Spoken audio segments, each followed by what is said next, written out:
այս պահին ինչքանով որ ես տեղյակ եմ, այո, իրենք չեն հատել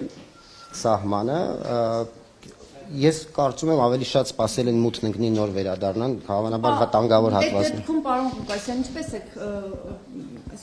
եք գնահատում այն փաստը, որ ԱԱԾ-ն խոսում էր իրենց Հայաստան վերադարձնելու մասին։ Դե ԱԱԾ-ն ինքը եւս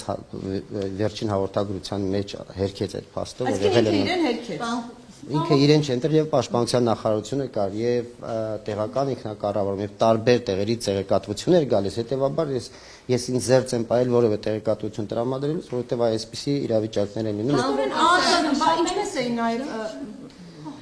Տեսեք Ժողովուրդ ջան, ներողություն խնդրեմ, այս մասը ասեմ։ Այն հատվածները, որտեղ որ իրենք մոլորված են եղել,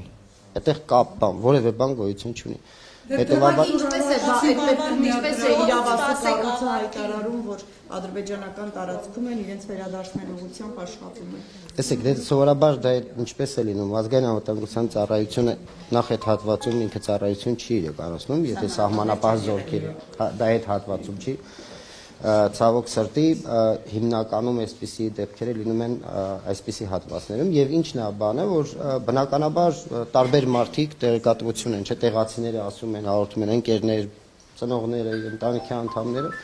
Ես կարծում եմ այդ ամբողջական տեղեկատվության հիմքի վրա եւ դա